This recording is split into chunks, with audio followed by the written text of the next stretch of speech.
હજુ પચાવ્યા નથી. પરિણામે આપણામાં દ્વેષ ભાવ છે, આપણામાં ઈર્ષા ભાવ છે, આપણામાં હું અને મારું એવું સતત અહમતા અને મમતા આપણને દોરતી હોય છે અને પરિણામે આપણને સાચું માર્ગદર્શન મળતું નથી. ભલે એને જળ પદાર્થ હોય કે ચેતન પદાર્થ હોય, ઇવન જળ પદાર્થ હોય, દાખલા તરીકે એક વૃક્ષ છે તો એ વૃક્ષની પણ પ્રકૃતિમાં કેટલી બધી અગત્ય છે એ આપણે સમજવું જોઈએ. વૃક્ષનું છેદન ન કરી શકીએ. પર્વત હોય એની પર અનેક પથ્થરો હોય, જળ કહી શકાય એવા પથ્થરો, પણ એની સાથેનો આપણો વ્યવહાર પણ કેવો હોવો જોઈએ? કોમળતાપૂર્વક.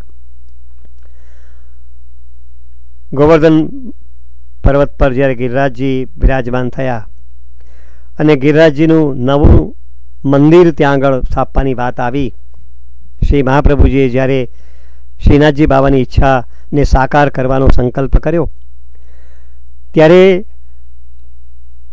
ગિરિરાજજીનું આ જે સ્વરૂપ છે ને એ તો અત્યંત કોમળ. તો ત્યાં આગળ મકાન બનાવીએ તો રેતી આવે કે ઈંટ આવે, હથોડા પડે, ખોદકામ થાય, તો ત્યાં આગળ પણ એ ગિરિરાજજીની આજ્ઞા લેવામાં આવે છે કે આપણે તો કોઈ વાંધો નથી ને. કારણ કે ત્યારે ગિરિરાજજી સ્વયં કહે છે કે જ્યારે ઠાકોરજી અહીંયા પ્રગટ થવાના છે, એમનું જ્યારે મંદિર હોય ત્યારે એનાથી બીજું રૂડું અમારે માટે શું હોઈ શકે, અને એમ કરીને પછી એમની આજ્ઞા લઈને એક કાર્ય આપણે આગળ વધારીએ છીએ. તો પ્રકૃતિ પ્રેમ ભારતમાં અહીંયા જે પ્રકારનો વૃક્ષ પ્રેમ કે પ્રકૃતિ પ્રેમ કે ફૂલો પ્રત્યેનો જે ભાવ જોવા મળે છે એવો ભારતમાં આપણને ન જોવા મળે. આપણે તો ડગલે ને પગલે વૃક્ષનું છેદન કરી નાખીએ છીએ. તો શ્રી મહાપ્રભુજી તો આપણને આટલી બધી હદ સુધી ચેતવે છે કે જળ પદાર્થોની સાથેનો પણ આપણો વ્યવહાર કેવો હોવો જોઈએ? કોમળ હોવો જોઈએ. એની સામે પણ આપણે કોઈ અઘટિત વ્યવહાર ન કરી શકીએ. બહુ જ કોમળતાપૂર્વક પગ મૂકતા હોઈએ તો પણ બહુ કોમળતાપૂર્વક હળવાશથી આપણે આપણા પગ મૂકવા જોઈએ કે જેથી કરીને એમાં કોઈ પણ પ્રકારનો ડંખ એને ન લાગે. પ્રાણી તરફનો પણ આપણો વ્યવહાર કેવો કે પ્રાણી માત્રમાં પણ પરમાત્મા વસેલા છે, તો પ્રાણી માત્ર પર આપણે દયા રાખીએ, કોઈને ત્રાસ ન આપીએ, કોઈને દ્વેષ ન કરીએ, કોઈની સામે કઠોર શબ્દ ન કરીએ, કોઈનો તિરસ્કાર ન કરીએ, કોઈની નિંદા ન કરીએ, સૌની પરત્વે એક પ્રકારના પ્રેમ ભાવ આપણે રાખીએ. અભિમાન છોડીને દીનતાપૂર્વક સૌની સાથેનો આપણે એક સદગુણી કહી શકાય એવો વ્યવહાર આપણે ગોઠવીએ. આ બધું આપણને કોણ શીખવે છે? તો શ્રી મહાપ્રભુજી શીખવે છે. તો બ્રહ્મને કેવી રીતે પામી શકાય? સમાપનમાં બ્રહ્મને કેવી રીતે પામી શકાય? પરમાત્માને કેવી રીતે પામી શકાય? ઠાકોરજીને આપણે કેવી રીતે પ્રાપ્ત કરી શકીએ? એને માટેની જે માર્ગદર્શિકા, એને માટેનું જે સુંદર માર્ગદર્શન, એ પણ આ ચર્ચામાંથી આપણને પ્રાપ્ત થાય છે. કૃપા કરવી એ બ્રહ્મની શક્તિ છે, એનો ધર્મ છે.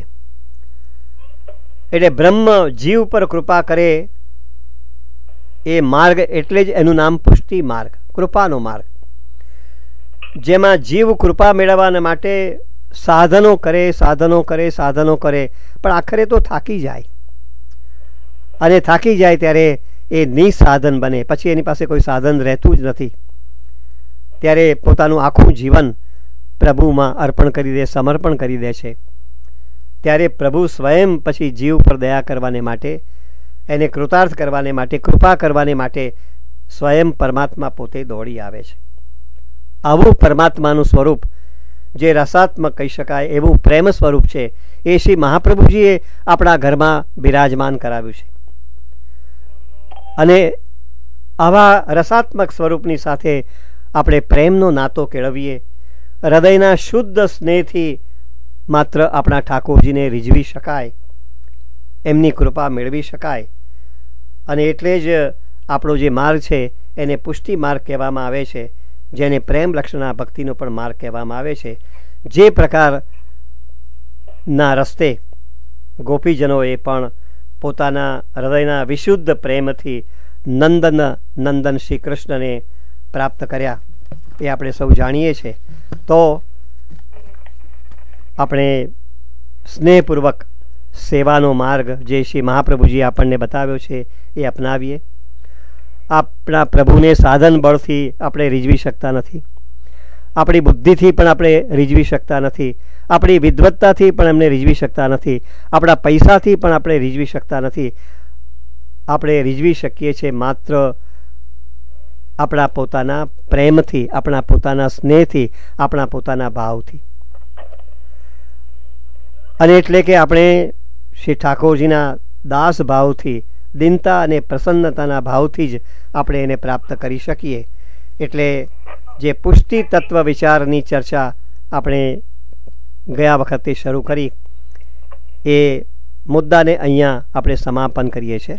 પણ અહીંયા એક વસ્તુનો ખ્યાલ આવી ગયો છે કે પુષ્ટિ માર્ગીય તત્વ વિચાર અથવા તો જે મહાપ્રભુજીની જે ફિલોસોફી છે એનું અનુસંધાન આપણા રોજબરોજના જીવનમાં કેવી રીતે છે? તો બ્રહ્મ એટલે પરમાત્મામાંથી જ જગતની રચના થઈ, એ પણ શુદ્ધ છે. એમાંથી જ જીવો પ્રગટ થયા, એ પણ શુદ્ધ છે. અને એટલા માટે આ ત્રણે ત્રણનું અદ્વૈત એટલે શુદ્ધાદ્વૈત, શ્રી મહાપ્રભુજીનો માર્ગ એટલે શુદ્ધાદ્વૈત બ્રહ્મવાદ. પછી ધીમે ધીમે આપણે એને પુષ્ટિ માર્ગની નો આચાર જે શ્રી મહાપ્રભુજી આપણને બતાવ્યો એની સાથે સાંકળવા માટેનો પ્રયત્ન કર્યો. અને એટલા માટે છેલ્લે મેં સમાપનમાં એક પ્રશ્ન કર્યો કે જો જગતની રચના શ્રી ઠાકોરજીએ પરમાત્માએ જ કરી હોય, એમાંથી જ જગત ઉત્પન્ન થયું હોય, બ્રહ્મ જગત એ પરમાત્માનું જ જો કાર્ય હોય, એની જ જો કૃતિ હોય, તો એ જગતની સાથેનો વ્યવહાર કેવો હોવો જોઈએ? જીવો પણ બ્રહ્મમાંથી જ અંશ રૂપે પ્રગટ થયા હોય, ગીતાજીમાં પણ જે કહેવામાં આવ્યું, તો એક અંશ બીજા અંશની સાથે કેવી રીતે વ્યવહાર રાખે એનું પણ માર્ગદર્શન શ્રી મહાપ્રભુજી આપણને સમજાવ્યું કે બહુ સ્નેહપૂર્વક આપણે એકબીજાની સાથેનો નાતો રાખીએ. આખરે તો એમાં પણ પરમાત્મા જ બેઠેલા છે. અને એટલે જો બ્રહ્મ સત્ય છે, જીવ પણ સત્ય છે, તો આ જીવ ક્યારે બ્રહ્મમય બને કે જ્યારે આપણામાંથી આપણી અહમતા મમતાને ખંખેરીને, આપણી અહમતા મમતાને શ્રી ઠાકોરજીમાં જોડીને સર્વ સમર્પણથી દીનતાપૂર્વક શ્રી ઠાકોરજીની સેવામાં આપણે લાગી જઈએ. તો આ શબ્દો સાથે જે ફિલોસોફિકલ આસ્પેક્ટ છે અથવા તો તત્વ વિચારનો જે ભાગ છે એની ચર્ચા આપણે પૂરી કરીએ છીએ. સમય છે હજુ, એટલા માટે એમાંથી એક બીજો પ્રશ્ન પણ આવે છે કે માનસિક તણાવ કેમ ઉત્પન્ન થાય છે?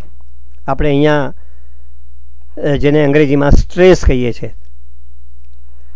તો આ પ્રકારનો સ્ટ્રેસનો અનુભવ, અને અમેરિકામાં તો આ શબ્દ બહુ મોટા પ્રમાણમાં પ્રચલિત છે, કેમ કે અત્યારે તો બધા જ સ્ટ્રેસની સ્થિતિમાં પોતાનું જીવન વ્યતીત કરે છે, કેમ કે એટલા બધા માણસોએ પોતાના જોબને ગુમાવી દીધા છે, લે ઓફ પ્રાપ્ત કર્યો છે, જેને પરિણામે એના પોતાના ઘરને કેમ વ્યવસ્થિત રાખવું એની એક પ્રકારની વિમાસણ આવીને ઊભી રહી છે. તો આ માનસિક તણાવ એ શું છે? અને શ્રી મહાપ્રભુજી આપણને એના અનુસંધાનમાં શું માર્ગદર્શન આપે છે, જેનો અછડતો નિર્દેશ મેં આગળ પણ કરી દીધો છે. તો આ મુદ્દાની ચર્ચા આપણી પાસે જે મિનિટો છે એ મિનિટોની અંદર હવે આપણે કરીશું. આ તણાવ અથવા તો સ્ટ્રેસ એ આપણે માટે કોઈ નવી વસ્તુ નથી. માનવ જીવનની સાથે એ પૂર્વથી જોડાયેલી જ છે. એ અર્વાચીન નથી. પ્રાચીન સમયથી જ વધતે અંશે આપણને આ પ્રકારના સ્ટ્રેસનો અનુભવ થતો હોય છે. એ ચિરંતર છે. આનો અનુભવ કેમ થાય છે અથવા તો એનો સંબંધ કોની સાથે છે? તો એનો અનુભવ મનુષ્યની જીવન જીવવાની રીત સાથે સંકળાયેલો છે. આપણે જીવન કેવી રીતે જીવીએ છીએ, કઈ પદ્ધતિએ આપણે જીવન જીવી રહ્યા છીએ, એના પર એનો આધાર છે. જૂના જમાનામાં આ સ્ટ્રેસ એટલો બધો નહોતો, કેમ કે માણસ બધાનું જીવન સંતોષી હતું. જે કંઈ મળે પ્રભુ કૃપાથી એમાં એ સંતોષ માનતો, અને જે કંઈ મળે એમાં જ એ સંતોષ માનતો. એને પરિણામે એની ઈચ્છાઓ પણ એવી એટલી બધી હતી નહીં, અને પરિણામે એને કોઈ તણાવનો, કોઈ સ્ટ્રેસનો અનુભવ થતો નહોતો, કેમ કે સંતોષી જીવન હતું. અત્યારે જે પ્રકારનું જીવન આપણે જીવી રહ્યા છે